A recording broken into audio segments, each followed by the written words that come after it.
Judy Abreu wanted to own a salon since she was a little girl. She now owns two. So you're doing quite well. What was it that made you want to do this since you were a little girl? How did that come about, Judy? It's actually a funny story. I tell it to people and they laugh. I am from a family of four, and I was the only one with curly hair. And my mom had pin straight hair, and I just walked around with like messy hair, and I just had to kind of learn how to do my own hair. And it started just rooting from there, just having a passion of just trying to fix my own hair and trying to figure out how to look decent at school. And then when I went to high school, I just want to thank Patty, my counselor. She kind of encouraged me to go to beauty school because it's something that they offer in high school. It's a technical program. And I went to beauty school, and that's how it kind of rooted from there. Wow, so high school guidance counselor, Patty. Patty. Yeah. Isn't that nice? Does she know? Have you ever told her Okay, what came of her advice? Yeah, this is actually like a very funny story. So Patty comes into my salon. I'm 30 years old at that time, and she doesn't recognize me. She has many students, and Patty sits down, uses one of my stylists, and I approached her and I said, "Do you know who I am?" She's like, "No, but I'm pretty sure you're one of my students. I get that a lot." And I said, "You changed my life.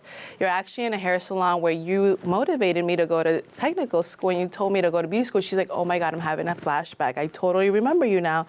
She's like, "Yes, I remember your mom. Oh my God, how are you doing, Judy? I can't believe I'm in your salon." So now Patty was an existing client for a while, so she wasn't coming to the salon because of me. She obviously didn't know me. So it's so funny how she is now and still a client, and I call her Miss Patty, and she's like, "Don't call me Miss Patty." But she just came into my life because she heard of the salon and loves it, and she kind of motivated me to go to beauty school. So she is still part of, my life. Who knows how much that meant to her? What a wonderful story that is. Because we all have a teacher or two who helped us, and that story's often not come out here in these discussions that we do. That's a great story. So how's business? It's awesome. Thank God me and my husband are blessed. It's great. Why? What's driving it? Other than you and your husband? I was just going to say, we have a great team. Obviously, that runs a business, but me and my husband, we have a passion towards it, and I feel like that's what makes it successful. People see that. We have 34 employees currently, and we believe that the art of hair is just not being a stylist or a hairdresser behind the chair. It's a career. It's a passion, and we inspire people. We change people's lives, and mostly women. How does a salon, go into details, how do you differentiate your business from the other ones? Well, the number one thing is me and my husband are Christian-based. We're believers, so we believe that everything that you do, not only do you do in excellence, but you do it in a correct way. Karma comes back. We're not there to screw anybody over. I'm not saying that that's what salons, but in the salon business, it can get a little bit competitive. It can get a little bit cutthroat. So I feel like that's one big thing that we're a little different in any other salon. And number two is education. I feel like we strive for education. We don't sit back. We're educating ourselves constantly. And see, those are two traits you can't fake, but it comes out in the atmosphere that makes people come back. Yes. They become repeat customers. It's not like you sit down with a plan, how will we get more repeat customers? It happens. Naturally. Are how many stylists do you have? We have about 22. And are they employees or contractors, or how does that work? So they are employees. We don't do booth rentals. They are part of a team. That's unusual in the salon industry, right? Yes, it is. Tell me about that. We decided we wanted to just not build a team, but a culture. And when you have booth rentals and they're running their own business and they're running their own show. So we kind of wanted to not do that. So we ended up just really really teaching and giving knowledge that, commission stylists or salary stylists are just as successful as somebody renting a booth. So they learn that very quickly, thanks to a program we use called Summit Salon. They showed us how to, run with it, and that's how we kind of don't accept any booth rentals, which it is odd. There is a lot of salon suites and booth rentals nowadays. So are your stylists salaried or commissioned or both? Both. They have a base salary plus a commission. And does that mean that you make less, or is business so good as a result of this system that you make more too? Yeah, so I'm not greedy by any chance. I actually treat myself just like my employees, so I do make a commission. So whatever I bring in, I get a commission out of it. And whatever profit the salon makes, me and my husband believes, keep it in the salon, use it for things that we need in the salon, make the salon grow. And we take our personal salaries just like any other employees, and we're doing great. What is this Summit program you mentioned? So Summit program is obviously a hair salon program that teaches you how to financially be successful within a business and how to properly make it grow, not with just social media and your staff, but most likely with money.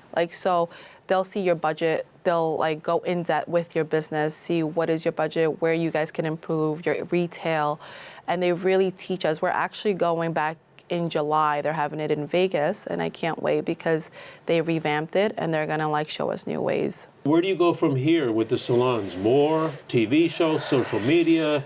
I know. What are you looking at?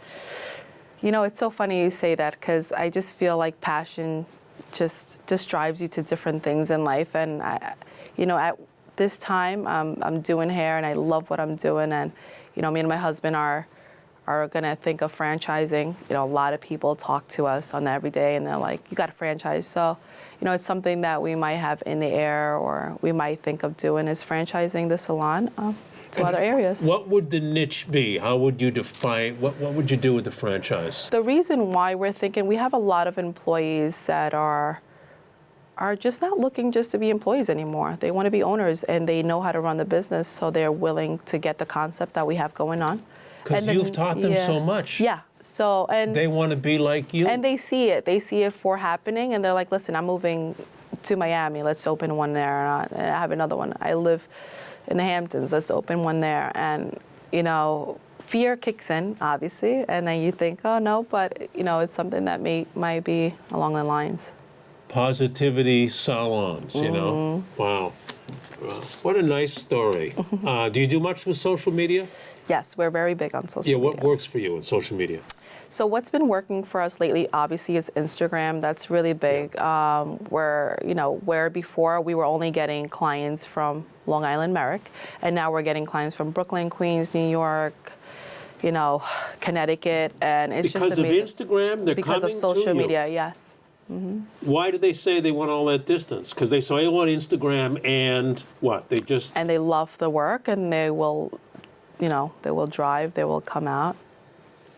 But it's the stylings, though. It still is the product, right? When they loved the work, they loved the look of the stylings on your Instagram. Yeah. People want the package nowadays. You could be nice, but if you're not providing a great look, they don't want it. If you're providing a great look, but you're snotty, they don't want it. People are not like they used to be. People want the full package. So once again, education keeps us, driven and talented, I feel. And that's why they come back. Now you do, I'm told, women's empowerment events. Yes. Do you do that in the salon after hours, or tell us how you do that? So we get invited to different functions where women, that own businesses, women that are going through a health issue, mostly cancer. We do a lot of collaboration with them. So it's mostly outside of the salon. And then we get invited, and then we do a lot of just teen challenge where kids that are, having addiction, we will do, we'll be a part of that. And most of the time is, giving our talent, which is doing their hair or providing a wig or cutting the wigs. And we work even with a temple that, they wear wigs, and they want us to treat their wig just like their hair, so we'll wash and cut and blow them. What's the teen challenge? Who are the teens and what do you challenge them to do? So Teen Challenge has been around for many years. I came across it because one of our clients happened to go into the rehab program. So it's a rehab program for women that, and they have actually one for men too, that are going through an addiction time. And they help you get out of it organically, not introducing you with anything, kind of just spiritually. And we worked with them. And you do their hair? Yes. Or to make them feel better? Feel good, yes, yes. And what is it, when you go to the women's empowerment programs that you put on, what is it that gets the most response from them? What do they perk up at? What do you tell them that... Like I said before, most of our women empowerment, it's more hands-on. So just seeing that glow, once your hair is done or once anybody gets a haircut, you just feel good. So right away, the confidence is boosted. So a lot of the times when we do these functions, it's hands-on. So we'll do their hair, and then after we'll have like a speech and stuff like that. But before the speech, you already see their face and their demeanor change because of their confidence and how they feel so good. You give the speech? Yeah. And what do you tell them? Just your story or what? Sometimes they want to hear my story, but I just tell them like you're beautiful and don't ever, let anything let you go down. Just keep your head up high. And worse, because you believe it. Yeah.